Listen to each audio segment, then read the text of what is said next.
Live everywhere. Daily Kos Radio on netrootsradio.com presents David Walton. Kagro in the Morning Show.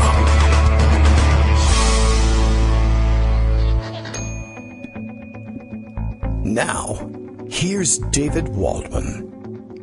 Hey, good morning, everybody. It is Friday, December 14th, 2018. Time for yet another show. Time for Pepe the Frog to take up residence in my throat. This is just sort of one of those things that happens at 9 a.m. It's an unfortunate thing. Bad timing, really. I chose a terrible time for a radio show. I wonder if I might change the time. Well, I want to get it done with in the morning. The morning is when the news happens, and there's lots to catch up on. There's plenty, as I mentioned in this morning's post over at Daily Kos. I don't know if you're familiar with the place, dailykos.com. Easy to find, but I mentioned this morning, plenty to catch up on. We now have distinct scandal news cycles. I mean, it's been that way for a while, but I'm finding more and more that things that happen in the afternoon occupy a totally different news cycle. And we finish recapping the emerging Trump scandals of the AM cycle. Then, of course, there's an hour or so before it turns over to the PM cycle after we get off the air. And then other things happen. And then by the next day, just catching up on what happened after the show occupies the entire day. And then, of course, any morning, we are subject to having our direction hijacked by anger tweets from the residents. The morning's growing longer and longer, by the way. I think yesterday, the president did not actually tumble out of bed and come downstairs to work until afternoon, literally in the afternoon. And I don't know if he knows that pool reporters who are hanging around the White House can tell when he reports to work. And apparently their telltale sign is the appearance of the Marine Guards outside of the West Wing. Alert everybody to the fact that the president is in the office wing of the White House. So everybody knows when he finally shakes the sleepies off and decides to come to work. But since he never really shakes them off entirely, I guess, I don't know how closely people monitor those things. Of course, on the downside, well, there's a lot of downside to everything. But today is December 14th. This makes it the 6th anniversary of those who will want to take a pause. I think everybody probably will, to remember the terrible tragedy in, of 1214, as Greg puts it, rather than hang the label on the locale. But of course, I think everybody remembers the Sandy Hook school shooting, one of the more horrific events in our modern history, 6 years on in all of this. And, some headway has been made, certainly locally. Connecticut really took stock of the situation and was surprisingly aggressive in its pushback against the gun rights community. Interesting, though, I mean, for all of the mass shootings and other gun horror that we've had since then, we've made, I don't know if anybody would really disagree that we've made remarkably little progress given how insane our gun problem has grown. I mean, not only more school shootings since then, and Marjorie Stoneman Douglas school shooting, another of the famous, the bigger headlines among them, and of course the Las Vegas shooting, which is interesting in its own right, and I can't believe that we have sort of set that aside. It doesn't occupy a place in the conscience the same way. I mean, maybe in Las Vegas it does, probably, right? But this doesn't seem to occupy a place in the national consciousness in the same way as, Sandy Hook and Marjorie Stoneman Douglas and a few others, Columbine, of course, among the more infamous, I guess. I bring it up not only because it's the anniversary, but because I saw a piece yesterday. I don't necessarily intend to read through it, but I will make the recommendation, perhaps, that some of you give some time to it. It was reported over at, it was carried here at Philly.com, the website covering the Philadelphia Inquirer and Daily News, both, apparently. I don't know how those papers are structured, but at any rate, a very interesting piece circulated yesterday, and one that I think is worth your time, something we occasionally discuss in the gun fail context. Shot and Forgotten is the name of the piece, subheader being America's Hidden Toll of Gun Violence. Shooting victims face lifelong disabilities and financial burdens. And, it's just a good, solid point, and a well-reported article on top of it being a good, solid premise.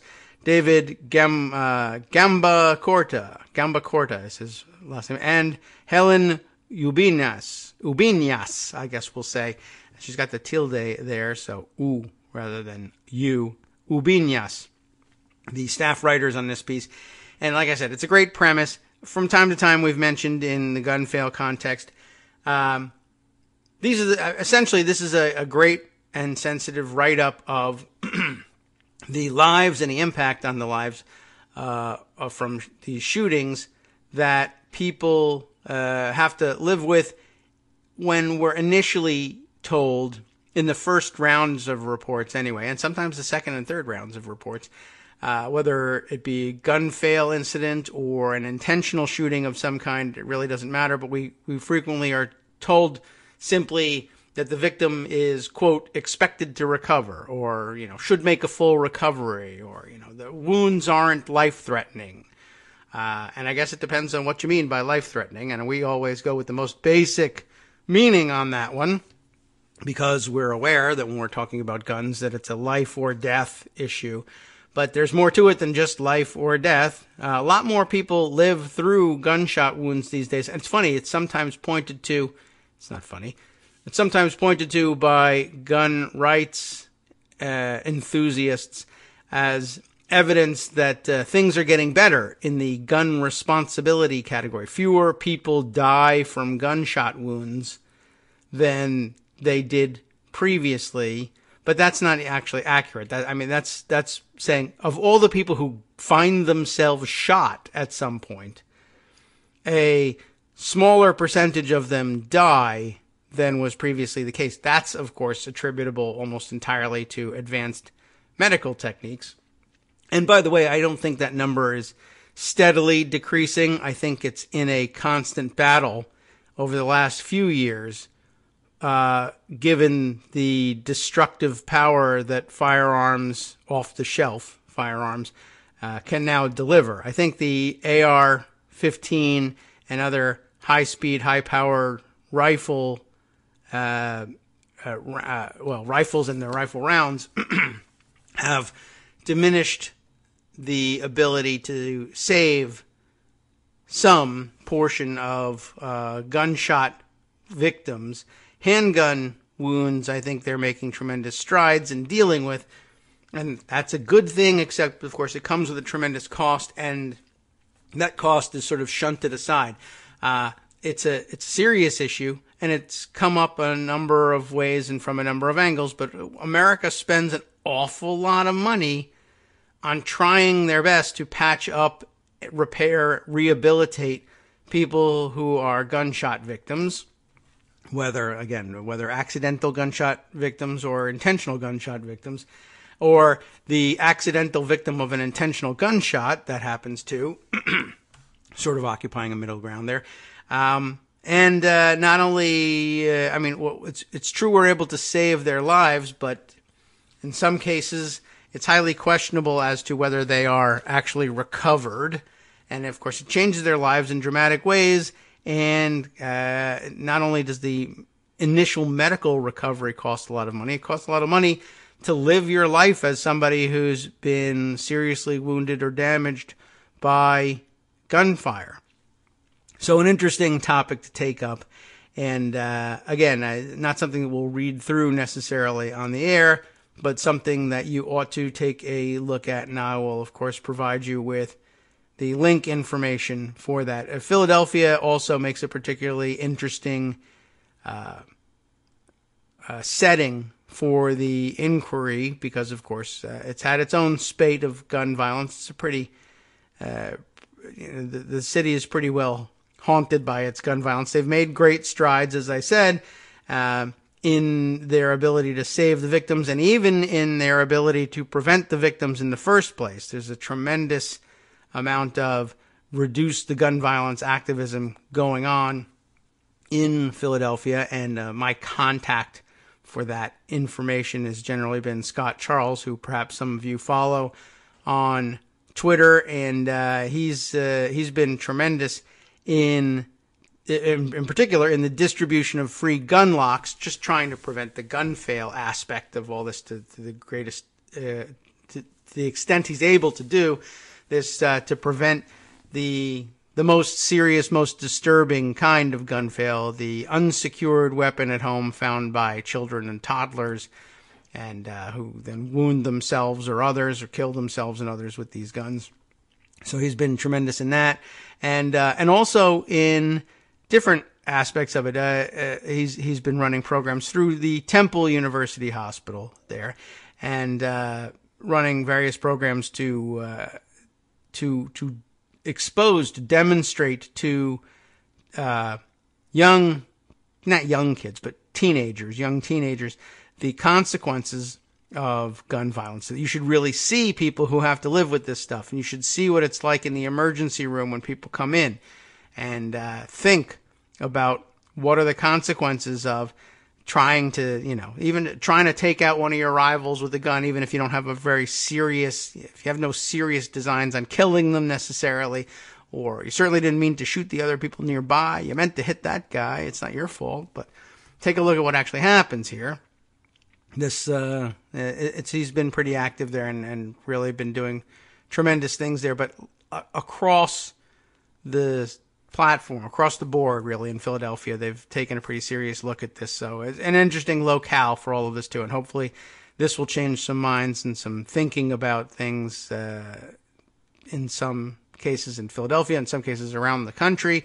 They could probably use a reckoning like this, and it might even be still too soon for Las Vegas to have this reckoning, just because, well, I don't know how they're dealing with the fact that, in addition to being one of the deadliest mass shootings, and maybe the deadliest mass shooting in our history, it also included the largest number of victims by far. People sometimes, I don't know, I guess they suppress the memory of the fact that something like 600 to 700 people were wounded in that attack. It's incredible that we don't think or talk about it more often. I don't know why that is the case, but apparently it is, and it's just another one of those puzzlements. Okay, I've had my say on that one, and I guess I reserve the right to come back to it, but there's plenty more to get to, as you know, and as I said at the outset of the show, and as Bill picked up in Portland, Daily Kos Radio now being live. Please note, Kagro X will be covering yesterday's PM scandals before the AM scandals, but not unless some AM scandals have already broken today. Just want you to know exactly how we'll be going about these things. Okay, let's see. There's, of course, much more coming out of the Michael Cohen revelations, and he's making a bit of a media tour, apparently. I happened to see just now. He's, I guess, on his way to jail. He's giving a couple of extra interviews and making sure that everyone knows exactly what he's thinking on his way into the clink. And that's good news. And some other weird developments. Let's just go and thumb through Pocket just for a moment here and pick up on what else we have to update you with. Let's see. I mentioned, I guess this is the shocker of the day, but not, I guess we're still not on firm enough ground with this one. Certainly we're nowhere near the level of proof that Robert Mueller has been able to muster on some of these other things with the help of, a large team of federally funded investigators. But the big gossip bit yesterday, reported in Mediaite by Tommy Christopher, had everyone gabbing. Former Apprentice staffer claims Trump was speed freak, invited teen beauty queens to his suite. And I think that's headline speak, but I think you all kind of get what that's about. who's the guy, a former staffer on The Apprentice and a current stand-up comic, and that doesn't really help in terms of like, okay, well, here's some serious testimony about a real issue from a stand-up comic. Play him on. Noel Casler, Casler, is the guy we're talking about, and he's telling a story in his stand-up routine, which is, I'm sure, entertaining and funny, but I don't think does anything in terms of helping people say, oh, no, he's not kidding. This is for real. But it's so hard to draw the line in the current climate anyway. I don't know that I necessarily would discount it all that much. I mean, even versus what I hear on the news. Quite frankly, it's just as much of a joke as anything he's telling us. But anyway, Noel Casler claims, according to this Mediaite piece, that Donald Trump was a speed freak who snorted crushed up Adderall, and also says that Trump invited teen beauty pageant contestants up to his suite. In fact, he may have gotten the Adderall from the teen beauty pageant contestants. Adderall, I don't know what, do they, is it, I know it's used for ADHD in teenagers. Is it, do people continue with it on into adult life with their ADHD? Are we too early in the ADHD cycle to know very much about it? Or do we know plenty and I haven't been aware of it for long enough to know? I assume it is no problem for the private citizen, wealthy guy, Donald Trump, to get a hold of Adderall with a prescription. Although, if he's getting it with a prescription, why crush it and snort it as opposed to simply taking, I don't know. Who knows? So obviously, it's because he's abusing it rather than actually using it as directed. All of this is simply alleged, though, by former Apprentice staffer and current stand-up comic Noel Casler. But it makes for interesting reading and jabber, nonetheless. During a recent performance, so when he was in the middle of telling his jokes, Casler told the crowd that he worked on The Apprentice for 6 seasons, as well as some of Trump's beauty pageants during the 1990s, and he made some brutal revelations. Now, I guess anytime you get the revelations is fine. Could have used them maybe a little earlier. Don't know if anyone would have believed them. Don't know if everyone in the world already believes them. There's not much to it that shocks the conscience at this point. So maybe now's the right time, as a matter of fact, to bring some of these things up. I worked, he says, on a bunch of those beauty pageants he had in the 90s, too. That was a good idea. Miss Teen Universe, you hear the stand-up comic delivery coming through here. Yeah, that's like giving Jeffrey Dahmer a cooking show. I need a drum. What do they call those? I don't know. A little rim shot. That's it. Anyway, but the serious part, he would line up the girls on the side of the stage and he would inspect them, literally. He would stick his little freaking doll fingers in their mouth and look at their teeth. I'm not kidding. This is true. You have to take that with a grain of salt, it being a comedian and everything. He would line them up like they were pieces of meat. It is fairly believable. He'd be like, you and you, you and you. If you want to win, I'm in the penthouse suite. Come and see me. Yum. Sounds so good. Yep, if Trump had a cooking show, they'd... What? I don't even know. I guess is this a bad transcript of his act? If Trump had a cooking show, they'd call it the... Yeah. If Trump had a cooking show, they'd call it the douchebag diet. That follows. All right, he's not a great comedian. He's just a comedian. McDonald's, chocolate ice cream, and girls that look like Ivanka are all he ever eats. Hi-oh! And it's over. Your set's done, Casler. Casler then claimed that Trump is a speed freak and that Trump crushes up his Adderall and he sniffs it because he can't read, so he gets really nervous when he has to read the cue cards. And Adderall, for an ADHD patient, would focus you, presumably, and you would, it doesn't have anything to do with vision. I think he can't read because he's got vision problems, but I think it may also be, focus and concentration problems. So, I don't know, he had Adderall and he would crush it and sniff it, which just doesn't make any particular sense. But so here he is, nervous when he has to read the cue cards. Kastler told the crowd, "I'm not kidding, this is true. I had a 24-page NDA, non-disclosure agreement. I didn't know that he was becoming president. Now it's, no way, dumbass, I'm telling you everything I know." Well, that's brave. You'll get sued, but that's okay. I think he knows that. I think he's comfortable with that. He's snorted enough Adderall that he's happy with the prospect, I guess. I don't know. So there you have it. I mean, it is what it is. Take it that face value. Take it with a grain of salt. I don't know which. It doesn't shock the conscience. I think everybody assumed that was going on with the beauty pageants. I don't know if everybody guessed he was snorting Adderall. A lot of people thought he was an abuser of cocaine, just mainly because of his strange sniffling and snorting during the debates. But what a shocker that would be. I think that would probably disturb enough people if it turned out that you could establish that he was basically doing the debates high. Which, I mean, quite honestly, given the performance, would it take any extra convincing for those of you, even the greatest skeptics among you, to come to the conclusion that he was on some kind of drugs, some sort of controlled substance during the debates? And if you were waiting for it to be cocaine, I guess you may be disappointed. But if crushed up Adderall does the trick for you, by which I mean not the way it does the trick for Donald Trump, but it does the trick for you in thinking, that's actually something we maybe ought to look at discouraging or punishing in some way. I mean, there's no mechanism for doing anything about it except for just busting them on the drug abuse side of things. The FEC won't step in and say, "That's it, time out.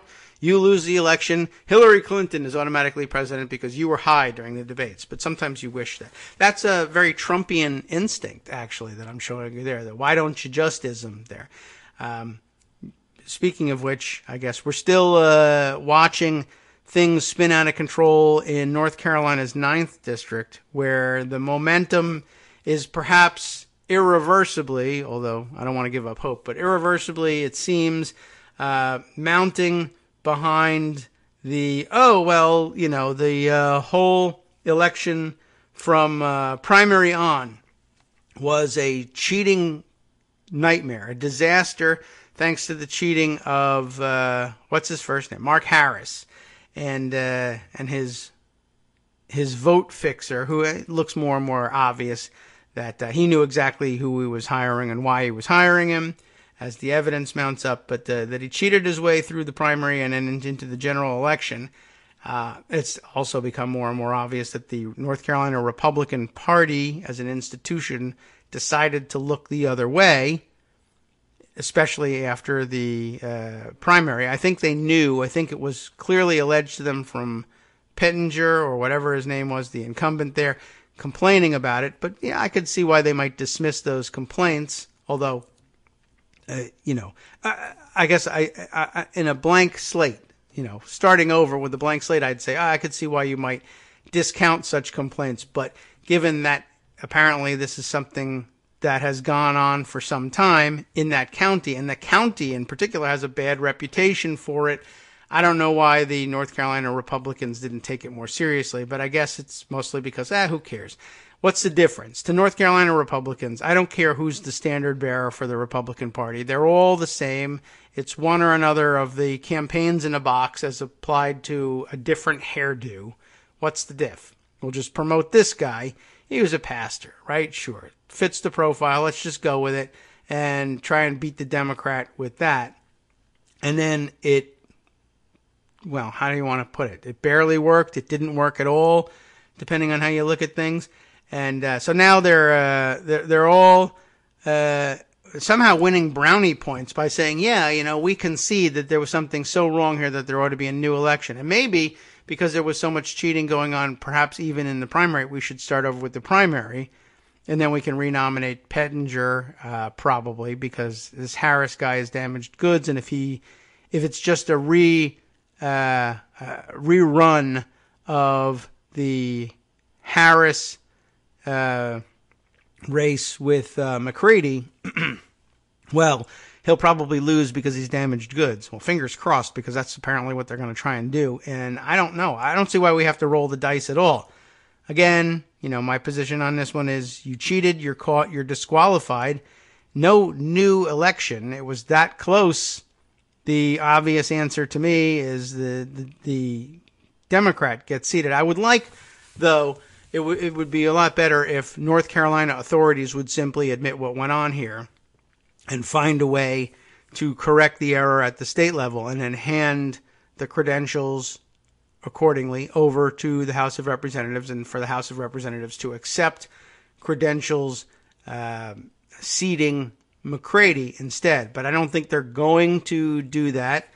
And, I don't think that that the House is likely to exercise its authority here and simply seat McCready with or without credentials, though it would be within their authority to do so, subject, I guess, to the Adam Clayton Powell test, which people keep bringing up too. Although, again, the key phrasing there being that the House has limited authority to refuse to seat a duly elected member of Congress, and, well, the whole question hinges on whether the guy was duly elected or not. And I think they probably have considerably more leeway than some people think, and maybe even more leeway than they think on this question. Just as we may find out that Robert Mueller has considerably more leeway on the indictment of the president than some people think that he has. And maybe we can tear into some of that analysis during our next segment. Much more to come, of course. Do stay tuned. We'll be right back after a 2-minute break and a reset, if you will, to give us a chance to comb through Pocket and the tweet stream and the greater online digital atmosphere, I guess, and tease out a few more stories for our Friday and get you ready for the weekend leading up to the big Christmas break. We love to say Christmas these days. Hi everybody, it's me, David. Let's change things up from the old fundraising pitch for just a minute and talk instead about how you can be a part of our show. If you've got a smartphone or any other electronic recording device, why not sit down and record a segment for us?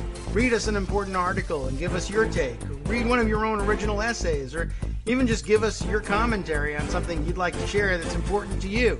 Then send the file to me at kagrox@gmail.com, and I'll try and work it into the show.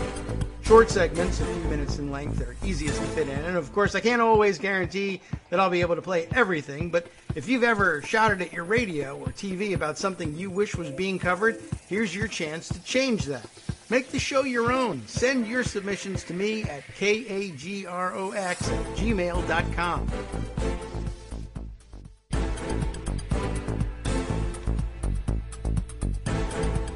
Welcome back now to the Kagro in the Morning Show here on Roots Radio. Oh, I don't know. I spent the 2 minutes pondering a number of different directions, and gosh, I can't even figure it out. I don't know what to take you. Let's take a quick run through Pocket and through my Twitter list and a couple of other things I've stored away. We'll see if we can get to some of the long-term things I've been holding on to. Maybe we can do it. There's still a few things that we're going to have to read through all the way, I think, and I don't know which ones they're going to be. First, I guess let's hit on this one just to bring us back to another of the themes that have run through our run of the show for the last couple of years at this point.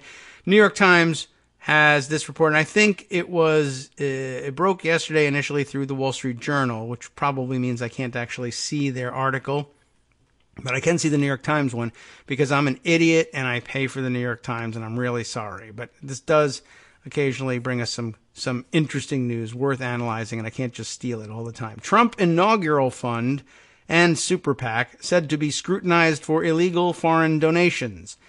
I think I told you about as plainly as possible that the inaugural committee funds, it's like somebody designed it for Donald Trump to embezzle funds from and not be caught. It's a very poorly designed regulatory regime around inaugural committees.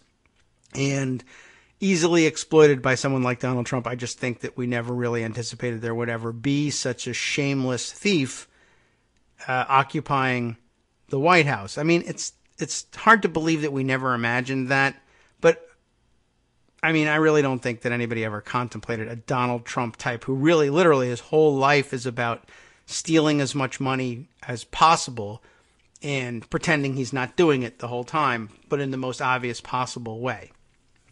That, I think, comes as a surprise. Anyway, Sharon Lafreniere, how about that, as a surname. Maggie Haberman, famous, and Adam Goldman, another famous dude, are together on this piece from yesterday. Federal prosecutors are examining whether foreigners illegally funneled donations to President Trump's inaugural committee and a pro-Trump super PAC in hopes of buying influence over American policy, according to people familiar with the inquiry. The inquiry focuses on whether people from Middle Eastern nations, and remember we were alerted to phase 2 of the Mueller investigation yesterday by Greg, and reminded this morning, by the way, thanks very much, to BJ Hutch, our Montreal girl, who let us know this. And by the way, she's been very much a Middle East connection. Those of you who have been listening to the show for a long time are well aware, and I think we've done a pretty good job keeping you up to date on just how important these Middle Eastern players are and all of this. I don't know if we could have connected all the dots and proven it at the beginning of the year or earlier in the show, but I think the suspicion has always been strong and with good reason, and so I'm pleased on how well we've kept up with Middle Eastern affairs in connection with the Donald Trump scandals. But here we go. The inquiry focuses on whether people from the Middle Eastern nations, including Qatar, Saudi Arabia, Saudish Arabia as we call it, and the United Arab Emirates, used straw donors to disguise their donations to the two funds. Federal law prohibits foreign contributions to federal campaigns, political action committees, and inaugural funds. The line of questioning underscores the growing scope of criminal inquiries that pose a threat to Mr. Trump's presidency. The special counsel, Robert S. Mueller III, is, can you believe this, focusing on whether anyone in the Trump campaign conspired with Russia to tip the 2016 presidential election to Mr. Trump's favor, while prosecutors in New York are pursuing evidence he secretly authorized illegal payments of hush money to silence accusations of extramarital affairs that threatened his campaign, and about 500 other things. The inquiry into potential foreign donations to the inaugural fund and the super PAC is yet another front being pursued by multiple teams of prosecutors. Thomas J. Barrack Jr., a billionaire financier and one of Mr. Trump's closest friends, raised money for both funds. Tom has never talked with any foreign individual or entity for the purposes of raising money for or obtaining donations related to either the campaign, the inauguration, or any such political activity, said Owen Blicksilver. That's a real name. A spokesman for Mr. Barrack. The inaugural committee focus was reported earlier on Thursday by the Wall Street Journal. And it's linked, and if you have a subscription to the Wall Street Journal, perhaps you'd be able to read it too. Or it might be one of those ones that they made free because it's a big blockbuster story. I didn't check yet. Anyway, as you know, Tom Barrack, a friend of Trump's, that means that a spokesperson for Mr. Barrack is a Trumpster, and you know how to read a Trumpster's comment. I have told you many times. This is another episode of how to read a Trumpster comment, trademark. And the answer is this. The statement reads, Tom has never talked with any foreign individual or entity for the purposes of raising money for or obtaining donations related to either the campaign, the inauguration, or any such political activity.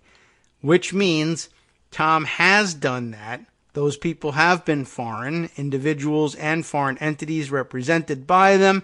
And yes, the purpose of speaking to them was raising money for or obtaining donations related to the campaign, the inauguration, and other such political activity. Thank you. That has been the lesson. The Super PAC, Rebuilding America Now, as opposed to later, was formed in the summer of 2016 when Mr. Trump's presidential campaign was short of cash, because he's a billionaire, and out of favor with many Republican donors, because he's a billionaire. Well, neither of which is true. Well, what I mean is, no, he wasn't really out of favor with other major Republican donors. They came around soon enough. And two, he's not a billionaire. He was short of cash. He just wasn't a billionaire. The billionaire part is the lie. While Mr. Trump insisted that he could finance his own campaign. He refused to dig too deeply into his own pockets, because that's the kind of scumbag he really is. According to several of the people familiar with the investigation, Paul Manafort, who then headed the campaign, suggested that Mr. Barrack step into the void by creating and raising funds for the Political Action Committee, which could collect unlimited amounts of money as long as it avoided coordinating closely with the campaign or with the candidate, which, you know, and that's an interesting way of putting it, coordinating closely with the candidate. That's an editorial choice. The reality is, I mean, the law is don't coordinate closely with the campaign. But that's internally inconsistent with this paragraph. If Paul Manafort, who then heads the campaign, suggests that Barrack step into the void by creating and raising funds for a political action committee which would collect unlimited amounts of money, just so long as you don't coordinate with the campaign, well, you've just coordinated with the campaign. So New York Times doing a little more work for Barrack and Manafort than they have to here once again. In an interview with investigators a year ago, Mr. Barrack said that Mr. Manafort seemed to view the political committee as an arm of the campaign. Weird. Is it only because, does Mr. Barrack think that Mr. Manafort views the Political Action Committee as an arm of the campaign because he suggested its formation and how to populate its funds? And so therefore, and also you know nothing about campaigning or politics or the laws that regulate it, and so just give me some money, and if there's a problem, you go down, not me. Except, guess who's in prison? Haha. Anyway, he seemed to view it that way, despite laws meant to prevent such coordination, according to a person familiar with the interview. That's been the big problem with these guys all along. Federal election law requires a cooling-off period of at least 120 days before campaign staff members join a political committee backing the same candidate. I didn't even know that.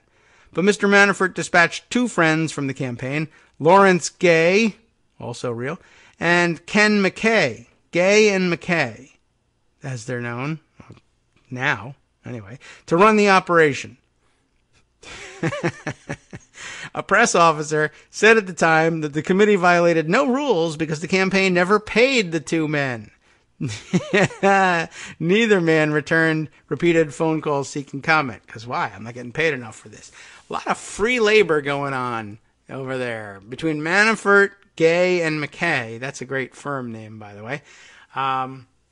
Nobody's getting paid except, I don't know, Oleg Deripaska just sort of shelling out money to somebody. Anyway, according to filings with the Federal Election Commission, the committee raised $23 million, making it one of the most important sources of funds for advertisements, polls, and other political expenditures on Mr. Trump's behalf. Most money, even more than the Mercers, is that right? Or this is one of the most. Didn't say the most. Most money came from several big donors, including Linda McMahon, a professional wrestling executive who donated $6 million and was later appointed by Mr. Trump as head of the Small Business Administration. Also, she's one of the chief funders of the Donald J. Trump Foundation. Don't lose sight of that. So the McMahons are into Trump for like, I don't know, $7-8 million. Pocket change, as you know. Let's see. Prosecutors from New York and Mr. Mueller's team have asked witnesses whether anyone from Qatar or other Middle Eastern countries also contributed money, perhaps using American intermediaries.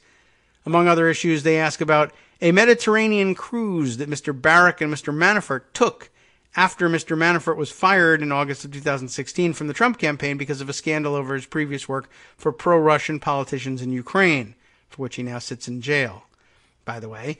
And I'd take a look at Mr. Barrack's computers at this point. You got fired from the campaign due to this scandal for which you'll later serve prison time. Let's go on a cruise together. Where should we go? Europe. Oh, yeah, perfect. Good idea. Excellent. Mr. Manafort was in serious financial trouble at the time, but was working for free, but whatever. And Mr. Barrack, who has an extensive business network in the Persian Gulf, may have been attempting to help him find clients. Again, he's going to jail. He's just got fired because of his dirty clients. He's about to go to jail because of his dirty clients. He doesn't know that yet. And I'm in serious financial trouble. Why don't I work for free? Wow. Well, that's why he's in jail. On the cruise, the pair met one of the world's richest men. This is some cruise. Most of these guys have their own yachts. How are they all on this cruise together? Hamad bin Jassim bin Jaber Al Thani. That's a lot of bins in there. The former Prime Minister of Qatar. Until 2013, Mr. Al Thani presided over the country's, that's why this is familiar, $230 billion sovereign wealth fund. I bet Jared knows that guy. Oh, we forgot to get to Jared, didn't we? We didn't mention that yet. You all know by now, of course. Yeah, he's apparently, I don't know whether they've turned around from this one or not, but by last night, it was, the word was, they're floating Jared Kushner as the new chief of staff of the White House. I don't know whether that was supposed to be a distraction or a diversion or for real, but maybe we'll look into that a little bit later. Anyway, until 2013, Al Thani had presided over the country's sovereign wealth fund. He remains a highly influential member of the nation's governing royal family, because you never lose your job in the royal family. You're just in it. Investigators also sought information from a businessman, Rashid Al-Malik, an associate of Mr. Barrack's. And what kind of name exactly is Barrack? B-A-R-R-A-C-K. It's also a lot like Barack. And I've occasionally mispronounced his name, Barack. But I wonder sometimes, I think, didn't we get some indication at some point along the line that maybe that was an anglicized version of something and then it wasn't as all-American sounding as Barack made it sound? All right, well, anyway, Rashid Al-Malik, an associate of Mr. Barrack's, who heads a private investment firm in the United Arab Emirates, according to a person familiar with the inquiry. Mr. Malik, whose lawyer did not immediately respond to a request for comment, because it's Michael Cohen and he's in jail. I don't think that's his lawyer, but it would be funny if it was. This lawyer is described as a close key figure, as described, I guess, Malik, as a close key figure in the UAE's government. No one really knows who's in that thing. After Mr. Trump was elected, quote unquote, I'll say, any troubles he had finding donors appeared to have vanished. His inaugural fund raised $107 million, 4 times as much as the pro-Trump Political Action Committee and twice as much as the amount raised for President Barack, let's say, Obama's first inauguration. So record-breaking. That's terrific.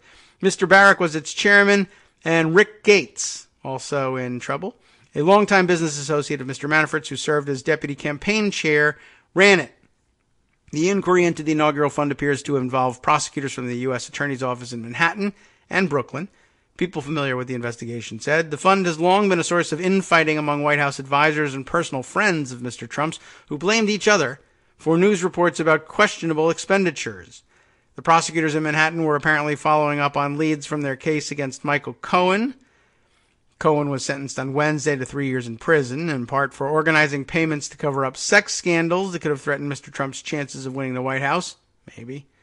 Among other documents seized during raids on Cohen's home and office in the spring, investigators found a tape recording of a conversation, I don't think I knew about this one, with Stephanie Winston Wolkoff, a friend of Melania Trump's, who ran entities that collected, that's interesting, that collected $26 million from the fund. So they raised $107 million. So in the neighborhood of a quarter of the money raised by the inaugural fund went to Melania's friend Stephanie. Ms. Winston Wolkoff blamed Mr. Barack, or Barack, depending on how you put it, for news reports questioning the payments to her and criticized him for failing to properly manage the account. How dare you improperly manage the account that paid 25% of its entire value to me?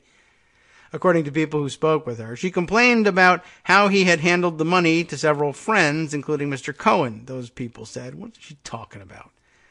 The inaugural committee complied with all laws, that's what it says, and, quote, has not been contacted by any prosecutors, said Mr. Blicksilver. There you go. Again, how do you read that? The inaugural committee did not comply with all laws. Whether or not it's been contacted by prosecutors, I don't know, but it's a good bet that he's lying about that too. Why is Blicksilver speaking at this point? Because he's also spokesman for the fund. So he's spokesman for Mr. Barack and spokesman for the inaugural fund as well. Its finances, quote, were fully audited internally and independently, unquote. How did they get that audit done so quickly, one wonders, when poor Mr. Trump's own income taxes are mired still in audits, apparently. And donors were fully vetted they were not, and disclosed to the Federal Election Committee. That's possible, as required, he said. The problem is that they were probably shadow donors, and the real sources of the money were not disclosed to the Federal Election Commission. In fact, though, the fund has already run into trouble related for both donations and expenditures, which probably means that prosecutors are looking at them, even if they haven't been contacted. But I find that hard to believe. Mr. Gates, who was awaiting sentencing for crimes related to a financial fraud scheme he executed with Mr. Manafort, has testified that he may have submitted personal expenses for reimbursement to the fund. Nothing particularly wrong with that, although we'll have to take a look at what he was asking for. A later review of the inaugural expenses found no issue with his reimbursements, a person close to Mr. Gates said. So, again, maybe that's wrong. And this year, a well-known Republican lobbyist, Sam Patten, pleaded guilty, did we even know about this guy, to arranging for a Ukrainian oligarch, why didn't we know about that, and another foreigner to buy $50,000 worth of tickets to an inaugural event using an American as a straw purchaser. Maybe we did know about it, we just forgot Sam Patten's name. There's an article here. Well, there it is. That's the truth. Apparently that happened. I feel like we might have mentioned it. I just don't remember Sam Patten's name. Investigators have asked witnesses whether other foreigners also contributed illegally to the inaugural committee. Who were the witnesses? Well, apparently none of them were at the committee because Mr. Blickenblacker over here, Blicksilver, says, no prosecutors have contacted us, except for the people who have been contacted by them, of course. Once Mr. Trump was elected, foreign governments were frantically trying to build connections to the incoming administration, including Qatar, Saudi Arabia, and the United Arab Emirates. Although it hosts and heavily subsidizes an American military base, Qatar is constantly striving to counter the influence of its powerful neighbors, good point to throw in at the end here, also allies of the United States. So a wise inclusion, after all of the other credulousness, at the end of the article. Let's see. Look how many people they put on this thing. At the end, there are usually notes about additional people. I don't know why they don't get, I guess there's a differentiation. If you put in big chunks of reporting, your name goes into byline.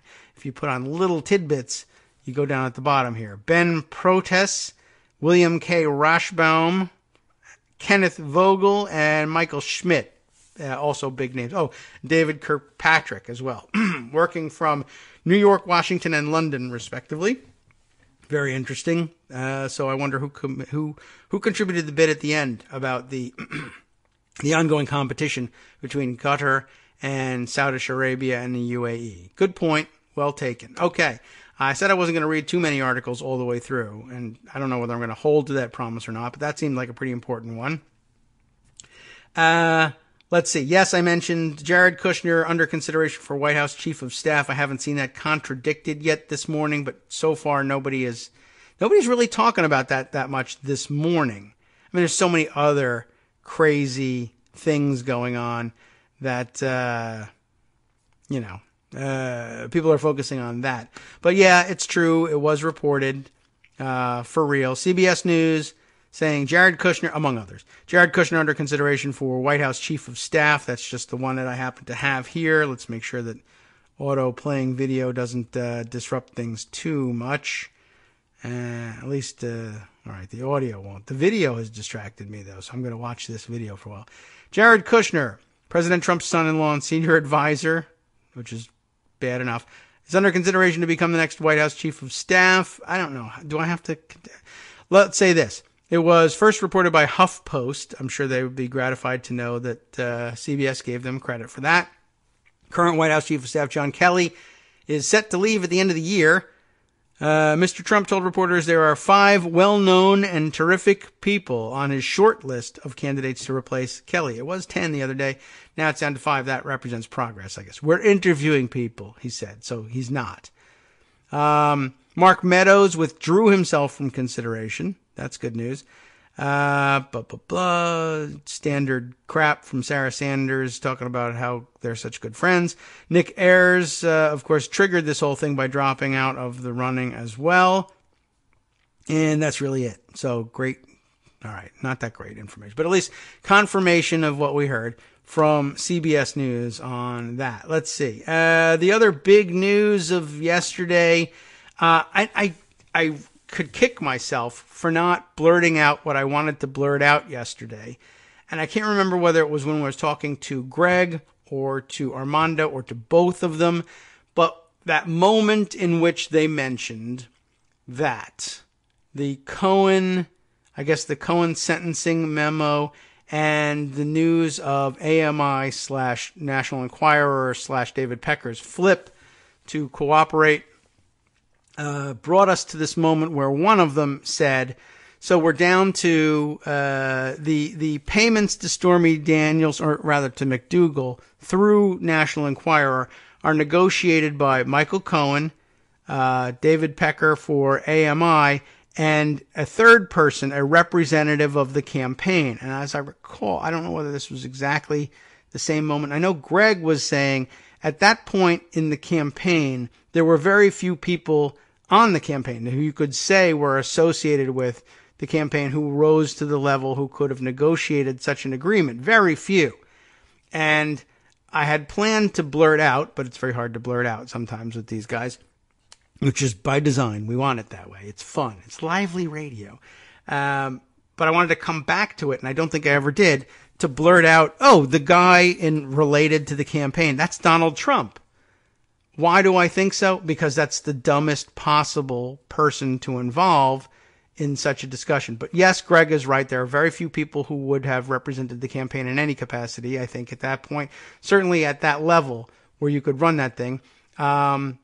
Two, those people would be, well, one of them would be Michael Cohen, and he was already named. We need another person. Paul Manafort, I don't remember exactly when this was. He might not have been on board in the campaign. Also, I don't think Trump trusts him enough to handle that negotiation. The people it is said that Trump would have delegated such authority to would include three of his 5 kids, and really one of his 5 kids, because although he hands a tremendous amount of responsibility ostensibly to Don Jr. and Eric, they are, puppets and whatever. Ivanka, same thing, really. She's still also a puppet, but he trusts her a lot more than he trusts the other 2 boys. Tiffany and Barron don't figure into the trust equation for him. And it turns out he trusts Jared probably even more than Ivanka, which is probably difficult for him to admit, but obviously true, because you don't see Ivanka's name being floated for White House Chief of Staff, because that would be too obvious. Although I do think that that's possible. I mean, if he's really considering Jared Kushner, and there's not much in the way of actual confirmation about that, which makes me wonder. I don't really think it's going to come down to that. But anyway, I guess he could just make a detour and pick Ivanka instead. It's just, I don't think she wants that job, and Jared would. So anyway. But when we were trying to consider who is this person connected with the campaign who was in the room, my feeling was it's Donald Trump, because that's the dumbest possible answer, and that's how you work on figuring out what's going on in a Donald Trump situation. What's the dumbest, most damaging thing you could do that would attach the greatest legal liability to you and make you seem like the biggest idiot? That's the answer. If you're trying to figure out who did it, the answer would be Donald Trump or the next most damaging person that it could have been. Or really, if there's anybody more damaging than having Donald Trump do it, then it could possibly be that person. But it's never the next most. It's always the most damaging possibility. And lo and behold, by the afternoon, it was Trump. And by the way, had I been asked for any sort of reasoning beyond, what's the dumbest possible thing, I would have said was it the New York Times, or was it actually Haberman? I can't even remember whose report it was.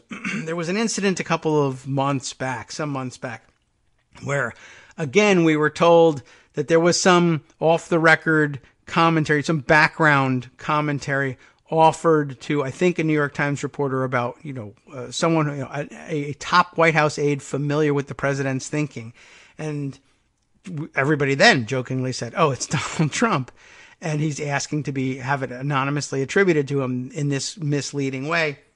And only the New York Times would be credulous enough to do something like that. And then it turned out that was the case. He was blurting it out to the press off the record and saying, don't quote me, cite me as somebody, in the White House. That's senior White House official familiar with the president's thinking. I don't know why they keep doing this, but they do. So again, the formulation, although this time I guess the formulation is attributable maybe to Mueller's office, not the New York Times, but the misleading, and not for very long, misleading formulation, someone senior with the campaign, as opposed to the candidate, which they have blurted out already, individual one who had by that time been elected president of the United States. Well, that gives away the game. I don't know why you would hide the ball on this one, but I'd love to find out. In the end, the book, the tell-all book, will finally explain to us why they hit it on this one. But there you have it. And now you want the confirmation. NBC News is the one that I happened to grab. Trump was in the room during hush money discussions with tabloid publisher. That's the headline. That's all the information you really need. Things to think back on are, of course, the questions posed to Trump directly on Air Force One and famously captured on video, of course, because that's the way it works when you're the president. Did you have anything to do with these payments? Did you know anything about these payments? No. You'll have to talk to Michael Cohen. Remember that whole dodge? And I don't know anything about it. And that was when the story was, he did it of his own volition. He's just a friend of mine. So good of a friend that he took out a second mortgage on his house, basically used his home equity line of credit, whatever, to pay this money off.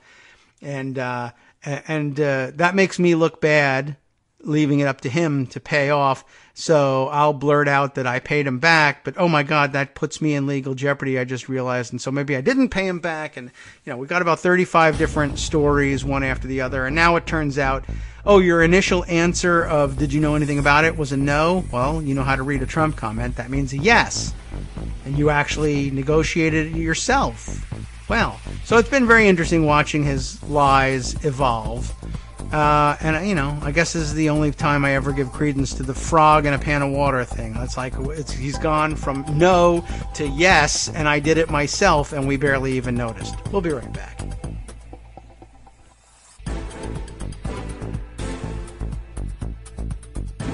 All right, welcome back now to the Kagro in the Morning Show here on Networks Radio. Have to jump in and respond to the news that is it still breaking? It broke at 8:45.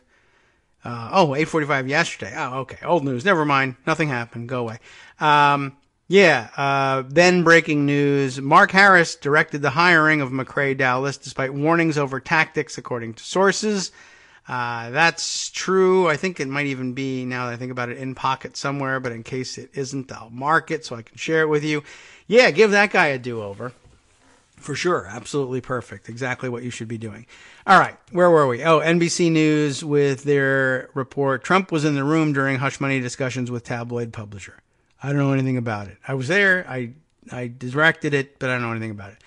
A source confirmed to NBC News that Trump was the, quote, other member of the campaign, unquote, present when Michael Cohen and David Pecker agreed to silence women. And that should really just be all women, but okay. They're talking about specific women in this case. Tom Winter, the reporter for NBC. Does it go on at length? Do we need to know? Is there anything else you want to know other than he was there? It was him directing it. Donald Trump was the third person in the room in the August 2015 meeting. So that might answer our questions about Manafort. Who knows the timeline on Manafort? When his lawyer, Michael Cohen, who isn't a lawyer, and yesterday was demoted to coffee boy, by the way. I don't know if you noticed that. I mean, that was the joke. Everyone was going to say, he hardly did anything. It was a low-level employee who knew nothing about the way the Trump organization worked or the campaign worked. He was under consideration initially for chief of staff, or he thought he was under consideration initially for chief of staff at the White House. And I don't think it's really even worth denying at this point that Michael Trump was a major player in all the Trump enterprises. He was an idiot. And yes, Armando made the excellent point that when Donald Trump is really in legal trouble and needs a real lawyer to help get out of something that could really sink him, he knows how to find an actual lawyer versus this guy. But I guess at this point, let's see, this was written yesterday at 3:41. By that point, we already knew. Armando had already said. So if Tom Winter doesn't know, he should have asked Armando. But you can stop referring to Michael Cohen as his lawyer.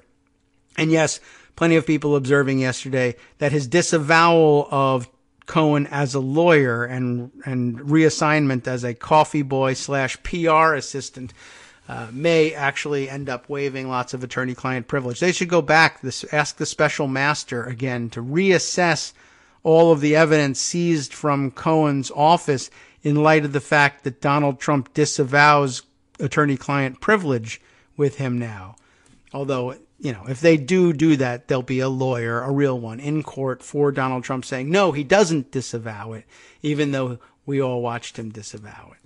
But, at this point, they might as well just go through with it, right? Why not take it back to court and then hang him on his own stupid tweets and reassess everything? Because it wouldn't take very much time. Let me see if I can reenact the whole scene here now. I'm the special master in all this. I'm really sorry I wasted everybody's time, including my own, on that, although I'm not giving you the money back. But now I have to revise my assessment. There were some things that I said carried attorney-client privilege in whenever, when was it, the summer, spring, when that ruling came down? I can't remember anymore. Anyway, forget all that. It's all yours. The prosecutors can have all of it. And I don't know whether there's anything else worth extracting or not. But if there is, Mueller's already doing it, so I don't need to advise him on this. Tom Winter's piece, again, NBC News. So, as part of the non-prosecution agreement disclosed Wednesday by federal prosecutors, American Media Incorporated, the Inquirer's parent company, admitted that Pecker offered to help deal with negative stories about that presidential candidate's relationships, Trump's, please, with women by, among other things, assisting the campaign and identifying such stories so they could be purchased and their publication avoided. The statement of admitted facts says that AMI admitted making a $150,000 payment in concert with the campaign, wow, and says that Pecker, Cohen, and, quote, at least one other member of the campaign, unquote, were in the meeting. According to a person familiar with the matter, the other member was Trump. Why not just say it? Again, I'll be fascinated to learn that when the tell-all books finally come out. By the way, $150,000 payment, that was for Karen McDougal. What did Stormy Daniels get? $130,000? Or I don't know why I'm thinking, was it $130,000, $180,000? I can't remember the figure for Stormy Daniels. It doesn't really matter a great deal because both of them actually come in above the number I was thinking.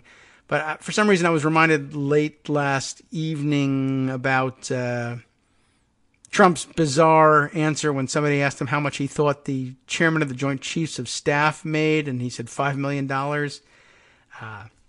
And then I guess they shocked him by telling him exactly how much money he actually did make.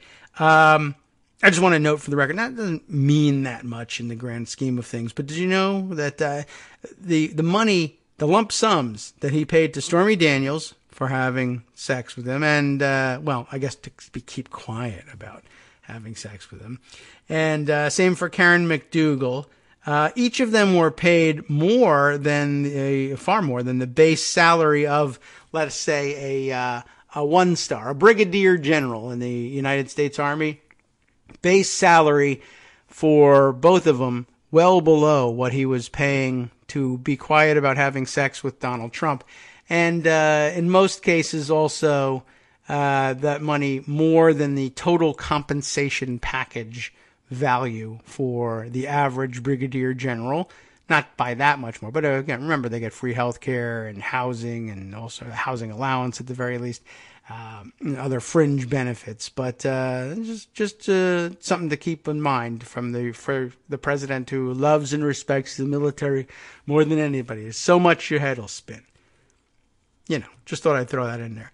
Trump was first identified as attending the meeting by the Wall Street Journal, who was really on a tear yesterday. Daniel Goldman, an NBC News analyst and former assistant U.S. attorney, said the agreement doesn't detail what Trump said and did in the meeting, but if Trump is now in the room as early as August of 2015, and in combination with the recording where Trump clearly knows what Cohen is talking about with regarding to David Pecker, it's a little awkward there, you now squarely place Trump in the middle of a conspiracy to commit campaign finance fraud, which is why, of course, Rudy Giuliani is out there this morning saying, campaign finance fraud, it's not like anybody got killed. Of course, who knows whether that's the case? And of course, the rest of the world is, of course, I'll just say, of course, one or two more times, of course. Speaking, most of the focus this morning on the insane news of the death of a 7-year-old girl. My mind is wandering a little bit, but how can you avoid wandering to this one? Death of a 7-year-old migrant girl captured, essentially, at the border, and she was in bad shape when they took her in, but apparently officials there ignored the bad shape she was in. The fact that she hadn't eaten or had anything to drink, I think, for several days, was running an incredible fever. And, for a young kid, that's pretty serious danger of death. And guess what? It happened. So the first time that we know of so far that a migrant child taken into U.S. custody was neglected and died as a result at the hands of her captors, which is really fantastic. And I'm sure over in Saudi Arabia, Mr. Bonesaw over there is like walking around with mock indignation. What are they singling me out for? It's such a big deal. I cut Jamal Khashoggi into pieces, or I had somebody else do it, or whatever. And they're murdering 7-year-old girls over there. Well, it's all relative or something. That's how we'll get out of that one. All right. So do we even bother summing up at this point? The basic, is there maybe more interesting detail in here? Let's just see. A spokesman for the U.S. Attorney's Office at the Southern District of New York, you know why they're involved. They're the ones checking out the hush money stuff. Says, what? Oh, he says nothing. He declined to comment. I hate that stupid paragraph, but they have to note those things. McDougal, former Playboy Playmate, and her lawyers have said the National Enquirer paid her $150,000 in August of 2016 as part of a catch and kill strategy to keep the story from circulating publicly. When Cohen pleaded guilty to arranging the payments in August, he said he had done so at the direction of an unnamed candidate, well, duh, and that a $150,000 payment prior to the 2016 election was, quote, for the principal purpose of influencing, unquote, the election. The meeting between Cohen, Pecker, and unnamed other parties to discuss suppressing stories was referenced in the criminal information document to which Cohen pleaded guilty. The document also refers to, quote, at least one other member of the campaign, unquote, being present, which means that he considered himself a member of the campaign, even though he was just a coffee boy. The statement of admitted fact says that AMI's principal purpose in making the payment was to suppress the woman's story so as to prevent it from influencing the election. Rudy Giuliani, a lawyer, allegedly, for the president, has said the payments were made to spare Trump's family from embarrassment, but that's not working. On Wednesday, Judge William Pauley sentenced Cohen to a total of 36 months behind bars and 3 years of post-release supervision for tax evasion, violating campaign finance law, and other charges. The judge ordered him to pay almost $1.4 million in restitution and forfeit $500,000 while fining him $50,000 for lying to Congress. Cohen must turn himself in to start serving his sentence by March 6th. He's got plenty of time to do interviews, I guess. At his sentencing, Cohen said that time and again I felt it was my duty to cover up Trump's dirty deeds. That's a dumb duty to feel, but okay. President Trump tweeted after the sentencing that he, quote, never directed Michael Cohen to break the law. You know what that means. He did. The White House didn't immediately respond to a request for comment, but so what? All right, moving on then from that.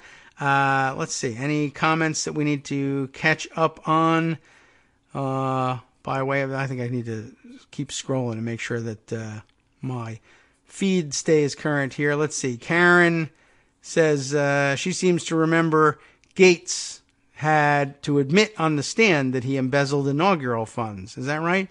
I don't know if I recall that one specifically, but I don't recall anything in contradicting that. It wouldn't surprise me at all. Easy thing to do, embezzling inaugural funds.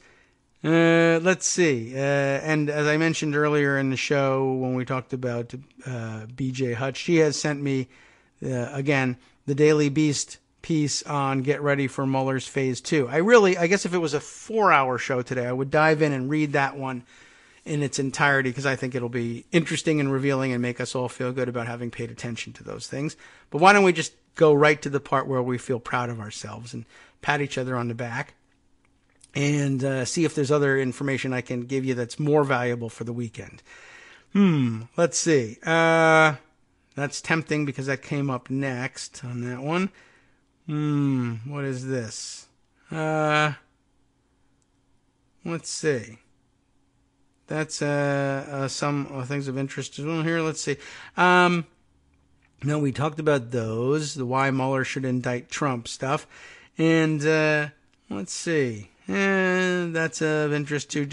I guess now that Jared Kushner is he still on the table as a possibility?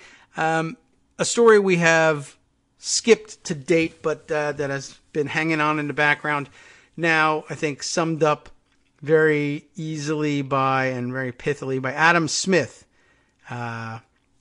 who many of you probably know from Twitter, and pointing out the news that the Opportunity Zone program, we mentioned this briefly and in passing the other day, this was the Opportunity Zone program that I think that they had the big idea of having a big press event on in Baltimore, and then they ended up canceling that and moving it to a small sort of closed-door White House thing instead, because the Opportunity Zone program, promoted by Ivanka Trump and her husband Jared Kushner, both senior White House advisors, could also benefit them financially, according to AP News. And I wanted to read you the AP story, but Adam sort of paired that up with the NBC News report from, like the other day, maybe yesterday, about First Lady Melania Trump saying the most difficult part of her time in the White House is watching, quote, opportunists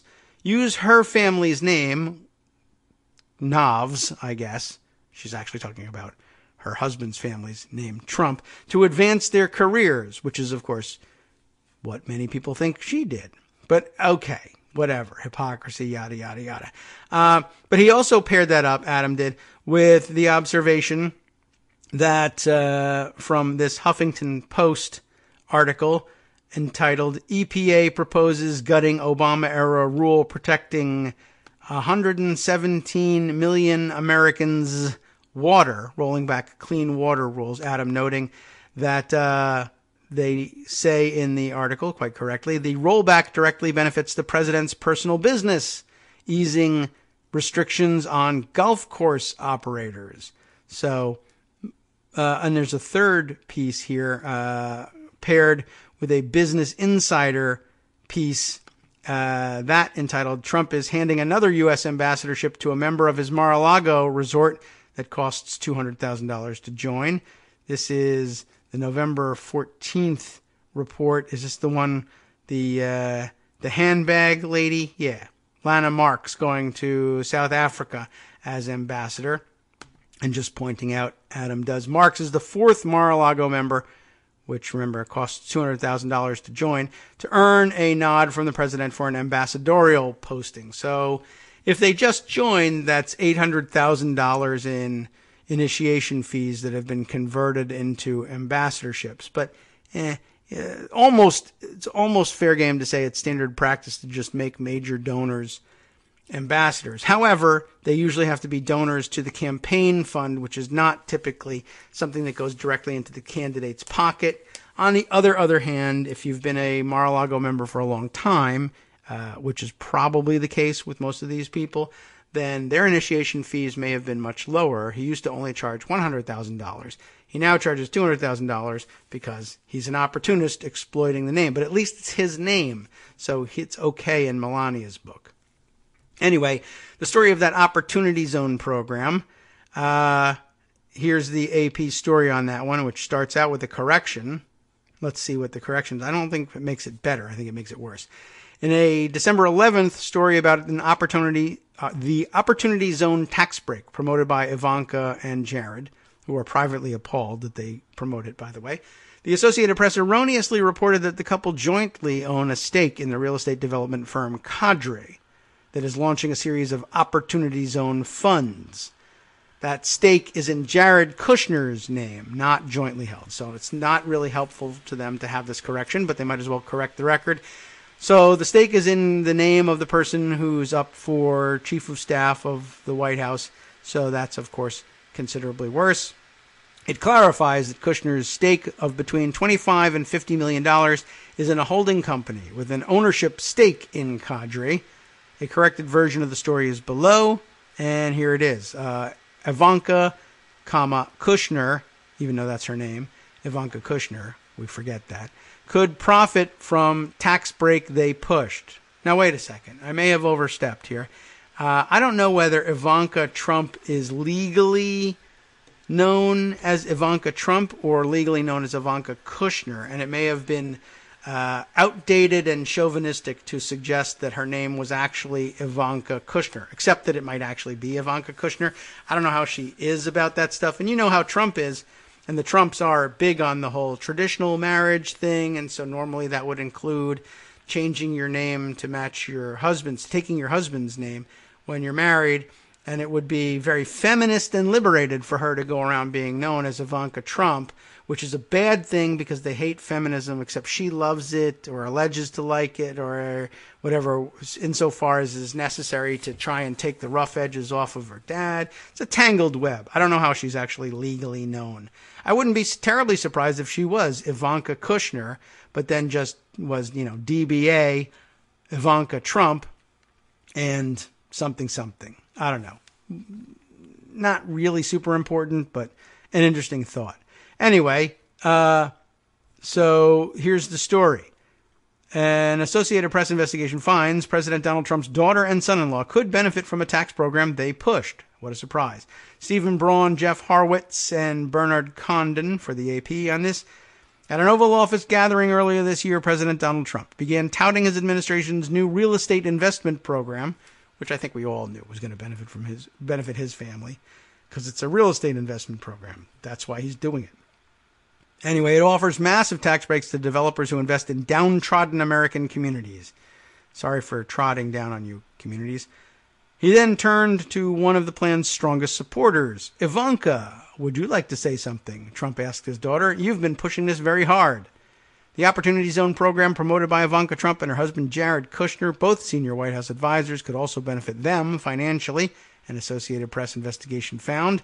Government watchdogs say the case underscores an ethical minefield they created 2 years ago when they became two of the closest advisors to the president without divesting from their extensive real estate investments.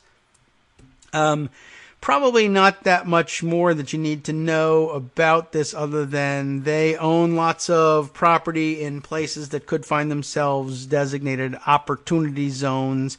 It's not even an original thought. This sort of thing has been, empowerment zones is what they used to call them when it was Newt Gingrich selling this sort of thing to the federal government. They may even have already created such a program. I don't know. They may just be renaming the program. State level governments have this program all over the place. There's nothing innovative about it at all. And you can imagine how it goes.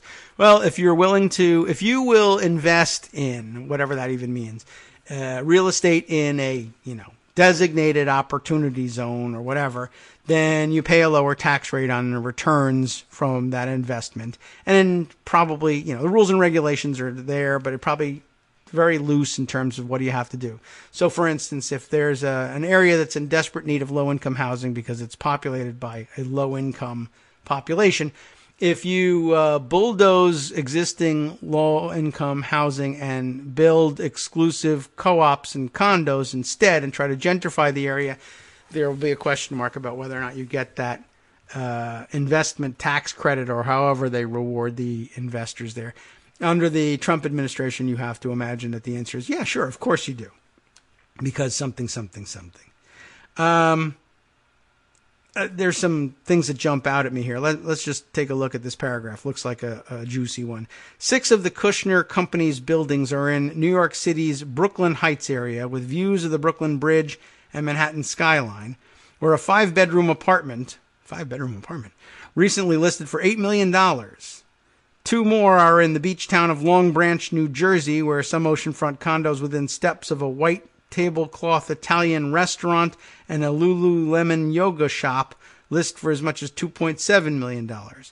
Apparently, these things are in some way going to benefit from all of this nonsense. So you can see just what a great job it's doing helping the downtrodden.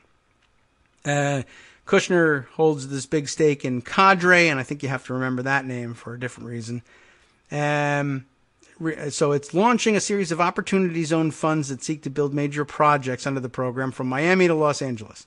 Separately, the couple has interest in at least 13 properties held by Kushner's family firm that could qualify for the tax breaks because they're in Opportunity Zones in New Jersey, New York, and Maryland, all of which the study found were already coming back. So they, A, didn't need to be Opportunity Zones, and B, should never have been them because you're describing quite upscale neighborhoods after all.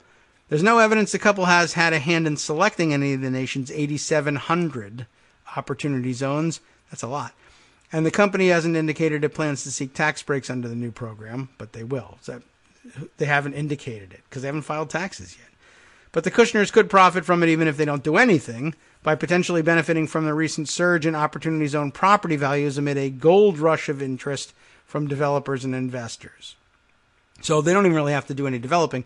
They can just sell off property they own there to people who are looking to take advantage of the tax cuts and make out like bandits just from that. So there's lots of detail in here, and it's worth combing over, but I think, but there's more to get to. So I just wanted to kind of throw out, though, that information in case we spend the weekend having to contemplate Jared Kushner as White House Chief of Staff. He'll have to extricate himself from this, by which I mean he won't have to and won't do it. But traditionally we expect that a Chief of Staff would take care of that sort of business. But in this case, probably not. Let's see. Interesting piece here from the LA Times. Maybe we can just chat a little bit about it before we go into break and then regroup for Weekend Esoterica following the break. LA Times has a fun piece if you like to consider whether or not the brooding Donald Trump is falling into depression. Chris Megarian and Eli Stokels are the reporters for this piece. Trump increasingly isolated as aides leave, friends flip, and investigations advance. That felt good. It was almost noon Thursday, the piece begins, when a Marine suddenly appeared outside the West Wing doors. This is what I was telling you about. A sign that President Trump had belatedly reported to the Oval Office. President Trump, please report to the Oval Office. President Trump, please report to the Oval Office. Thank you. For the second day in a row, the president has been seen in the White House residence all morning, fuming about federal investigations that have moved closer to him and are likely to get worse, because it's mostly his fault. His former confidant, attorney Michael Cohen, Coffee Boy Michael Cohen, and other once stalwart supporters have flipped, becoming witnesses for a Justice Department he has struggled to bend to his will. Prosecutors also secured the cooperation of American Media Incorporated. You know about them. The result is Trump has become increasingly isolated as he enters what may be the most difficult stretch of his presidency, once laden with political and legal dangers. Once and still. Trump's first choice for a new chief of staff turned him down last week, and he's still trying to fill the post as one potential candidate after another has publicly taken himself out of the running. Come January, a newly elected Democratic majority in the House is expected to issue a blizzard of subpoenas. Blizzard, January, get it? Nancy Pelosi, who's expected to be the next House Speaker, said on Thursday that a House committee will probably take the first steps towards seeking Trump's long-hidden tax returns, an effort he will almost certainly fight. Trump's lawyer, maybe, Rudy Giuliani, spotted in Bahrain, by the way, I forgot to mention that. Yeah, I think we talked a little bit about how he's overseas and seeking more business, and guess from where? The Middle East. Bahrain, which also was one of the early movers, I think, of their, and wasn't it them that moved their like annual day, national day, whatever it was, celebration from someplace else in Washington to the Trump Hotel in Washington, which, by the way, is now activity going on in Chicago as well, as somebody else's, another country's consulate there has moved a celebration to the Chicago Trump property. Interesting. Well worth noting. Anyway, Giuliani was spotted in Bahrain trying to drum up business for his private company, even as the incoming state attorney general in New York vowed to investigate Trump's family business empire. And, of course, Robert Mueller continues with his investigation into all this. I don't think he's ever been in this position in his life, said Barbara Ress. Remember her? Who worked for years for the Trump Organization, the president's private family-run business. He's always had all the power and nobody else does. Trump is already struggling to exert his influence. Few Republicans have endorsed his threats to force a government shutdown over Christmas if Congress doesn't approve $5 billion for a proposed border wall. There is more, of course, and that's just a good sampling of what's going on. It's fun to think of him walking around the White House fuming. Easy to imagine. We'll be back after 2 minutes to concentrate on something more important. Hi, it's me, David Waldman, your host for Kagro in the Morning, interrupting this little break to say thanks so much to all of you who are contributing supporters of Kagro in the Morning. Thousands of you are downloading the show each day, but fewer than 1 in 25 regular listeners are donating to help keep us on the air. For the money you'd spend on a single 3-minute iTunes song, we bring you 2 hours of great news and entertainment every day, 5 days a week. Patreon.com, Patreon.com makes it easy. You can find us there by searching KagroX or David Waldman or Kagro in the Morning or even Daily Coast Radio in their search box, and you'll be right where you need to be to make easy, recurring, monthly contributions to support our show. Once again, thanks so much for your support.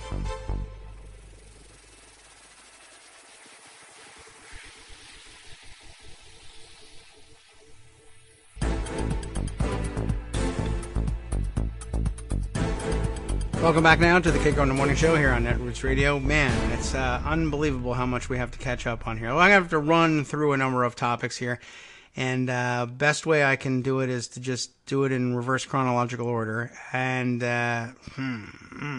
so we'll bypass. I'm going to make some tough choices, bypass a few of these things. Let me go back, though, to Adam Smith, who we just called out a few minutes ago. We might as well let him run the show today. His tweeting, I guess, has been striking to me in the last day or two. This continuation of the Rudy Giuliani issue that just came up in the LA Times story. And New York Times was reporting on it, too. A slightly different angle. Adam Smith sums it up nicely. The president's personal attorney is subsidizing his free work for the president. This is great economic thinking, honestly. I don't know. Adam, do you consider yourself an economist? You're very good with the economic way of thinking, which is a book that everybody should read, by the way. I was forced to read that. That was mandatory reading, well, for first-year law school students at the what was then known as the George Mason University School of Law, now the Antonin Scalia School of Law at George Mason University, where I learned my law and economics. And they had us read that, and it's an interesting book. It's a great premise. The Economic Way of Thinking. Another good book alongside Innumeracy. I think I have mentioned the two of them before. The Economic Way of Thinking was just very interesting, and this is good economic thinking. Here's what's happening here, money-wise. Remember, Giuliani says he's the president's attorney. For now, the president says Giuliani is his attorney. Later on, when Giuliani gets convicted or ruins the case, on behalf of Donald Trump, then he'll be a coffee boy and unrelated, and we don't even know if he's really a lawyer, etc. But he's apparently working for free. There's an awful lot of people working for free for Donald Trump. And this is amazing because of the amount of personal loyalty Donald Trump, or deference, I guess, at the very least, Donald Trump is able to command from people because of the rumor that he's a billionaire, which people take to mean that he has money to spare and that he can pay you lavishly for your work, and that billionaires love to spend money on quality work. The problem is he gets low quality people, and I guess maybe Trump is brighter in some ways. Well, as you know, we're supposed to think of him as smart. It means he's smart when he doesn't pay things. So he gets people who think, I guess they get dollar signs in their eyes because they're dealing with what's supposedly a billionaire. They think they're going to make out like a bandit somehow, whether it's through a direct payment or fringe benefits or what, I don't know. But a lot of free work going on. Paul Manafort working for free. We just learned about the names of the two other doofuses who worked for the inaugural fund, supposedly for no money. Now Rudy Giuliani, turns out he's not getting paid either. But is he? They're not idiots. They're not doing it for free. The question is always, where are you getting paid? Paul Manafort is not going to work for free for real. He's going to work without charging Donald Trump money for it. How is he getting paid? The answer seems to be that Oleg Deripaska said he wouldn't kill him or have him murdered, essentially. We don't know for sure exactly what went on. But he owed Oleg Deripaska lots of money, or at least Oleg Deripaska said he owed him lots of money. Paul Manafort said he didn't, but in the real world dispute between you and a mobster over whether or not you owe a mobster money, the mobster wins because he'll murder you if you don't pay, even if there's no real debt. He made up the debt. You could tell that to a court. If you're willing to, take it all into court and they're willing to believe you and there's a trial and you think you'll survive all of that, yeah, you can go and swear, I didn't owe him the money. He's making it up. He's extorting money from me. But short of that, without protection from the courts, you owe him the money. It's wrong. He made it up. It's a lie. It's a moral hazard, whatever, but you're going to be murdered. So that's how he handled that thing. Please don't have me murdered, Mr. Oleg Deripaska, who we call an oligarch, but who we learned a long time ago we should be referring to as a mobster because it's a lot easier to understand his MO. Don't murder me. I'll give you insider briefings about the Trump campaign, which Deripaska, I think, probably initially viewed as, who cares? What am I getting out of this? And then maybe later found out, Putin's guaranteeing this guy is going to be elected president of the United States. This could be valuable after all. I don't know. I don't know how much stock he put in the thing, but he never hit up Manafort for money. Not that Manafort would ever have the money, but anyway, he's working for free, but he's really getting paid by debt forgiveness from Deripaska. Not going to get murdered. I don't know what the two guys who went to work for the inaugural fund thought they were getting, but they perhaps, like Gates, were just embezzling money. You don't have to pay us. We'll pay ourselves. I don't know what the story is with them, though, and I've never heard anybody allege exactly how they were being remunerated for their work. Or maybe they just expected to be remunerated later, either becoming ambassadors or maybe a free round of golf or free membership at Mar-a-Lago. I don't know. Now Giuliani is working for free, but as Adam Smith points out, he is subsidizing the free work for the president through foreign clients who have a stake in U.S. policy. In other words, he's barnstorming the Middle East looking for work. And the word is out, wink, wink, allegedly here, to the governments that are spending lavishly on buying blocks of rooms at the Trump hotels or moving their National Day celebration to the Trump hotels or otherwise frittering away money in ways that end up in Donald Trump's pocket. The word is out that if you want the president to be happy with you and you're getting concerned because Mueller is exposing your money laundering at the hotels, you can always give some money to Rudy Giuliani because then the president doesn't feel like he has to pay him any money. Not that he would do it anyway. But, you're doing me a favor. You're paying for my lawyering. It's basically he's put on an Amazon wish list that says, if you pay for my lawyer, I'll credit you just as if you had put money directly in my pocket. And wow, if Rudy Giuliani, who sucks at almost everything he does, isn't raking in the cash from idiots in the Middle East who think maybe they don't. Maybe they're savvy enough to know they're not going to get jack squat for their money, but they're giving it away anyway. That's the New York Times angle on this thing. While working for Trump, Giuliani courts business abroad is their more general headline.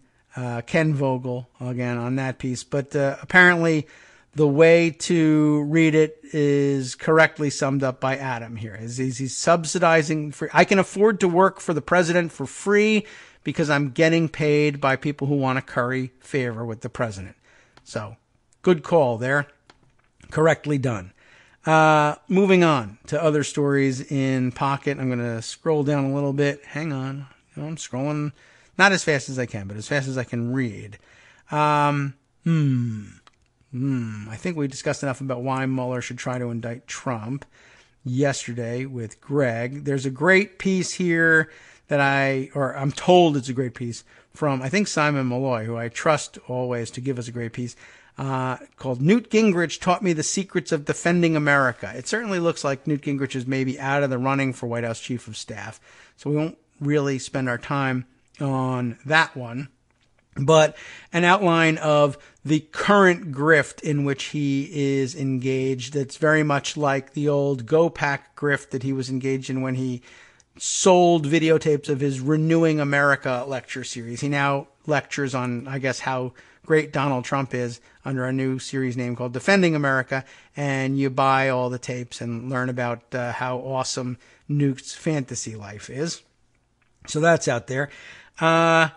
Let's see. There's definitely a couple more things here I wanted to get to.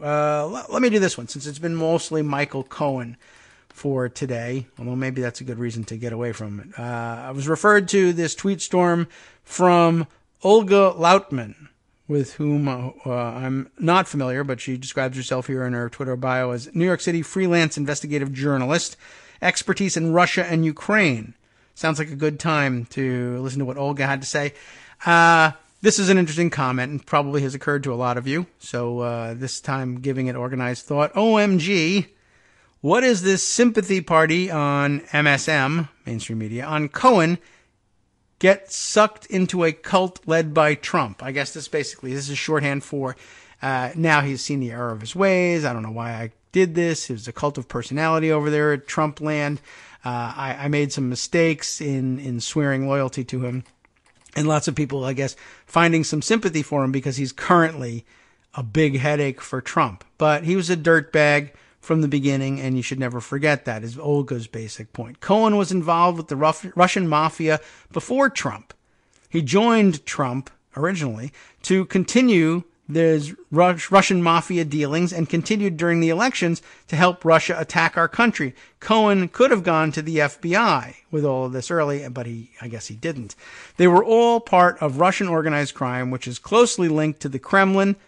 While they were doing it for their personal gain, it's one thing, but once it crossed over to helping a foreign enemy attack our country to install their puppet, that's completely different. I would say it's largely the same, but it certainly puts a different spin on it. But okay, I won't quibble with it now, but it could be an interesting topic for inquiry later on. They should all have been prosecuted years ago, and Trump would have been in jail, not the White House. That would have been a better result.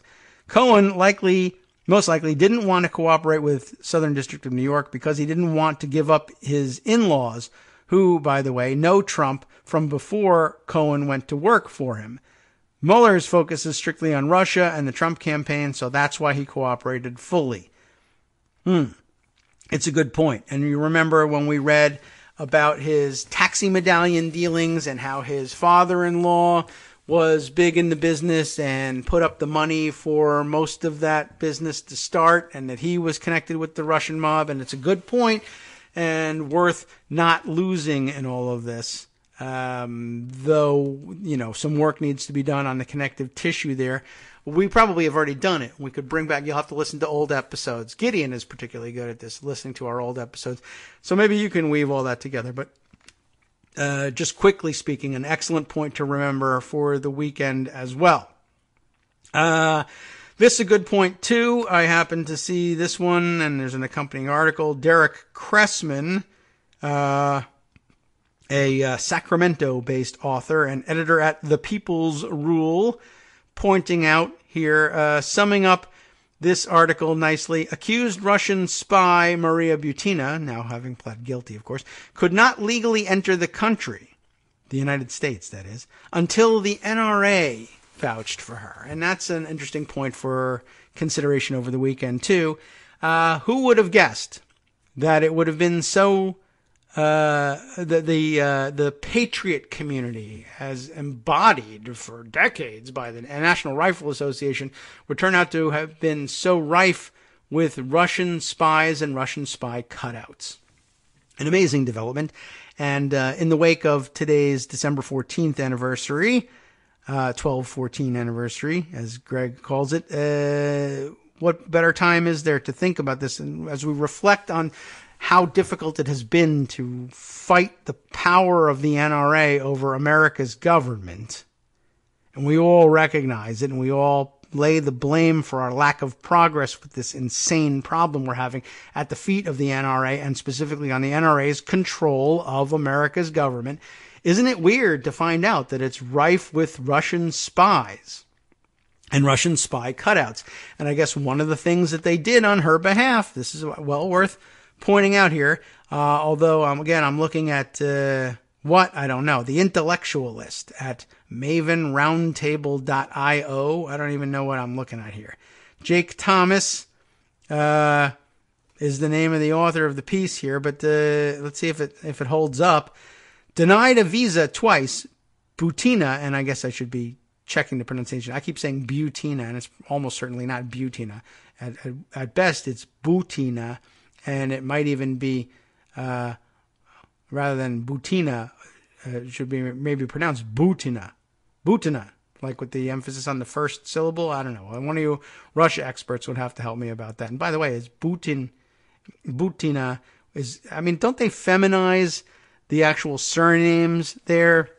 And so that would be like if she were, if that was her married name, would her husband be Putin, like Putin, but with a B? And I'm just sort of curious about the provenance of that. Anyway, denied a visa twice, Butina, perhaps, finally received one after the NRA vouched for her. Now, when was this?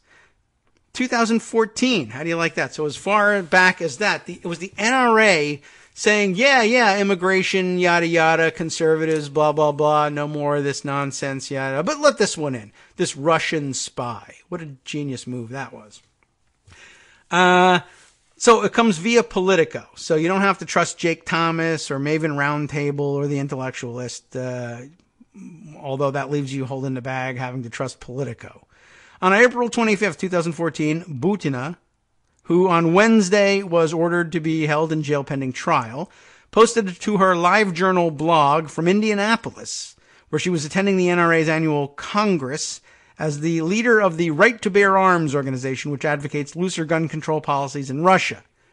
I only got a visa to the United States for annual NRA meetings on the third try. Before that, I missed these congresses for 2 years because of the opposition of the American government bureaucracy, i.e., they had correctly identified her as somebody who probably didn't belong in the country or had no real reason to be here and said no. And it wasn't until the NRA intervened that this spy was brought into the United States to wreck the American government. How odd. Anyway, let's see. Finally, the leadership of the NRA itself came to visit us, after which it was possible to prove that I would not stay in the U.S., which she did, and I went there on business, Butina wrote at the time, referencing a trip to Moscow several months earlier by former NRA President David Keene. Oh, I see. I got you now. That's where they went to do the vouching, I guess. A prominent NRA booster and longtime Republican operative, Paul Erickson, and other gun rights luminaries. That's who all went to Moscow. Politico notes that certain of Butina's social media posts indicate the U.S. government might have harbored concerns about her well in advance of her eventual arrest.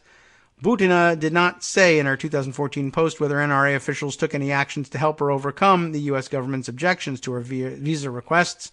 The NRA did not respond to requests for comment about its relationships with her. In the past, it has denied wrongdoing, unintentional or otherwise, in connection with its dealings with Russian entities. So wait a second. So she didn't say whether NRA officials took any actions, but it certainly looks like that's the claim in the headline. So I'm a little bit confused about that one, but just thought I'd throw it out there for your consideration. Anyway, imagine that. They had her dead to rights, and the NRA intervened to stop the tyranny of keeping spies correctly out of the United States. Thanks a lot, guys. Let's see. Other things that we ought to get to before we exit for the day. Yes. Here's the answer to my previous reference to similar happenings to the influence peddling in Washington going on at the Trump Hotel in Chicago. Is it David Fahrenthold? Yes. You know you can trust David Fahrenthold. In the Washington Post, of course, Romania is the new culprit. Romanian consulate event at Trump Hotel in Chicago draws scrutiny.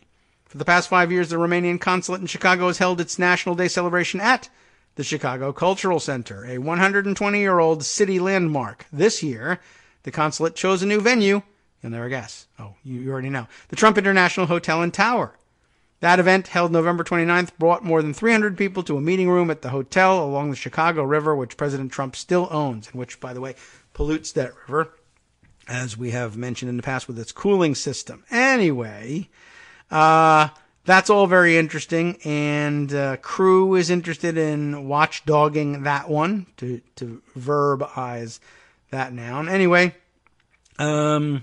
so what else? So far, let's see, there's more investigations of similar behavior, though chiefly in Washington. The Philippines and Kuwait, in addition to Bahrain, have held embassy events there. The lobbyists for the Saudi government, who rented more than 500 rooms there supposedly for the veterans, right? And Romania's president, really, Klaus Iohannis, I'm guessing is how that is actually pronounced, which should be a lot easier with a J, but they use an I for this. And if you watched the second Raider of the Lost Ark movie, or the third one, is it? The one with Sean Connery? You figured that one out. Iohannis. Klaus Iohannis was spotted having breakfast at the hotel in 2017 during an official visit to Washington. So I guess the Romanians on board with the grift agenda as well. All right. Moving on even more. This is going to make a hell of a lot of links to deal with today. Yes, no, skip that. Minor story. Let's see. Yes, here's one that'll come up because I mentioned it maybe last week, and then I never got around to it, so I owe this one to you. From The Guardian. Courts likely to strike down Republican lame duck power grabs, experts say. I hope I'm not wasting my time because you all read it just because I suggested it. I knew you'd be waiting for me to read it. After Democrats won governor's races in Wisconsin and Michigan, GOP-controlled legislatures have tried to limit executive power. We know all about that attempt. Tom Perkins, writing from Detroit for The Guardian on this one. Let's get through what we can before time runs out on us. Republicans in Wisconsin, Michigan, and North Carolina suffered stinging losses in November, but the parties aren't transferring power quietly, or at all in some cases. On the way out the door, lame duck state legislatures are bringing in last-minute laws that will strip power from incoming Democrats, gut voter-approved ballot initiatives, or otherwise undermine the election results. But some legal experts say the most alarming legislation the Republicans have passed is unconstitutional and unlikely to survive outraged Democrats' legal challenges. I wonder about that. I actually wonder what basis they are objecting under, and I was wondering whether anybody was going to make Article 4 objection, and question whether or not we were really, Article 4, Section 4, that's right. The United States shall guarantee to every state in this union a Republican form of government. I don't know whether we're living up to that standard if we're yanking away powers that are carefully balanced just because of election results. But I'm sure we have to have some leeway to do that, so I'm not sure that's the best basis. Let's see what they have. Among other issues, they contend many of the Republican laws blur the There we go. I guess, different section. Blur the constitutionally mandated separation of powers among the executive, legislative, and judicial branches of government. One of the fundamental principles of the American constitutional system is that the legislature is not the whole government, said Richard Primus, a professor of law at the University of Michigan. The point of the constitutional system is that no decision-making system gets to act for the whole political community. The powers are separated. And I think that's what defines our idea of a Republican form of government in many ways, not just the election of deputies to do the legislating for us. Still, Michigan Republicans are pushing through a bill that would strip authority over campaign finance from the Democratic Secretary of State-elect. The state previously hit the bill's Republican author with multiple campaign finance violations. So they were actually using the law, and so that's the problem. I got you now. The Michigan and Wisconsin legislatures are also granting themselves power to intervene in lawsuits over their unpopular laws, weakening incoming Democratic attorneys general. So even if you want to make this case, it's going to be more difficult to do. That's not going to work. And last week, the Wisconsin legislature passed laws that take power from the incoming Democratic governor, Tony Evers. In response, Michigan Democrats are pointing to the state's separation of powers clause, which reads in part, no person exercising powers of one branch shall exercise powers properly belonging to another branch, except as expressly provided in this Constitution. That would be the Michigan Constitution. Primus, who's part of the left-leaning American Constitution Society, isn't that amazing? That's now a left-leaning organization, noted that the Michigan legislature wants authority to litigate, but that's not a legislative function, that's enforcement of the law. In short, some experts see the moves as a dramatic overreach by one branch of government to grab powers of the domain of others, one probably doomed to fail when it's legally challenged. In Wisconsin, the Madison-based attorney Lester Pines said, the state's constitution clearly spells out each branch's duties, and the legislature does not have the power to supervise the governor and attorney general in the manner in which they're trying to do it. They're power grabs because the legislature should have known better than to become the supervisors of the governor and attorney general. The legislators are not supervisors. They do not have executive authority. This has happened before. The Michigan and Wisconsin cases have precedent in North Carolina, where the state Supreme Court ruled that most of the Republican lame duck power grabs in 2016 were unconstitutional, pointing to that state's separation of powers clause. Billy Corraher, a senior researcher at the Institute for Southern Studies, a North Carolina-based progressive research and media group, noted that the clause was written into the state's 1776 Constitution. Is that still the one that's operative? Beyond the power grabs, Michigan Republicans are also in constitutionally questionable territory in their attempt to gut or dilute 5 popular citizen-led ballot initiatives, or laws. A Michigan attorney, Mark Brewer, is representing 2 citizen-led groups that each collected nearly 400,000 signatures to put on the November ballot proposals to raise the state's minimum wage and mandate paid sick time. We know about that. The GOP made the proposals law, then gutted them before the Democratic governor-elect, Gretchen Whitmer, takes office in January. Brewer said that there were very strong arguments that the Republican changes are unconstitutional because the state constitution prohibits changes to citizen-initiated laws in the same legislative session. The GOP contends its changes do not affect the spirit of the law, but Brewer says that's plainly false. Voters approved 3 other initiatives: marijuana decriminalization, voting access expansion, and the establishment of an independent redistricting commission to address gerrymandering by wide margins in November. Brewer notes that proposed alterations could end up in court through various routes, and there was a strong case to be made they are unconstitutional.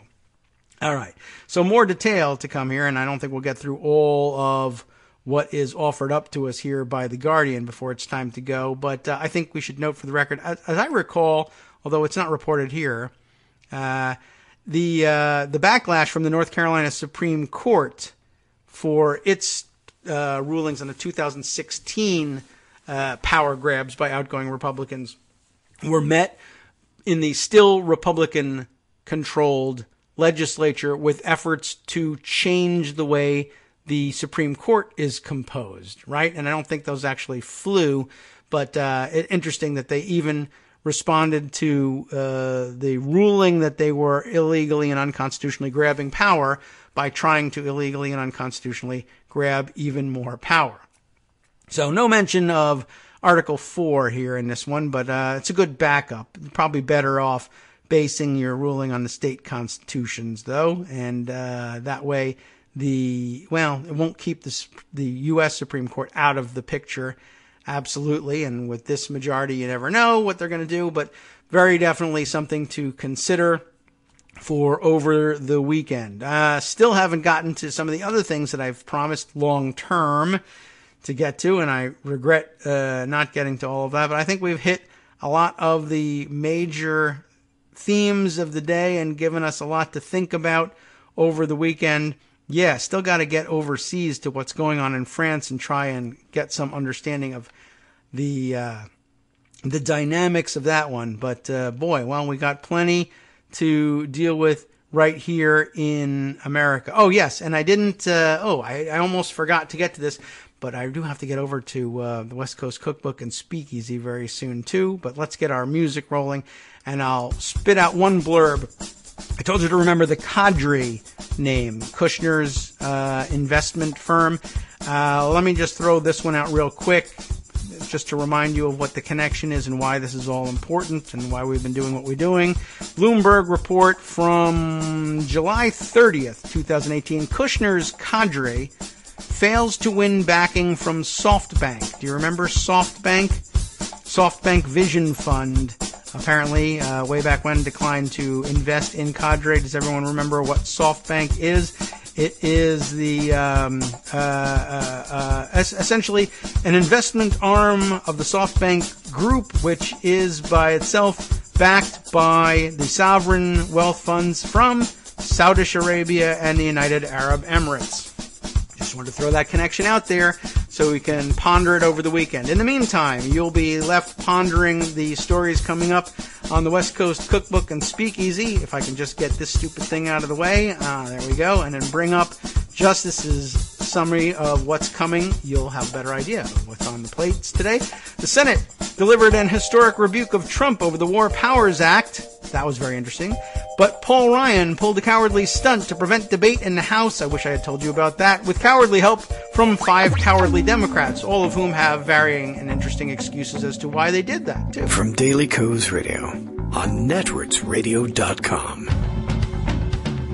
You have been listening to the Kagro in the Morning Show with David Waldman. More interesting stuff, too. Ron DeSantis slow-walking the restoration of Florida voting rights.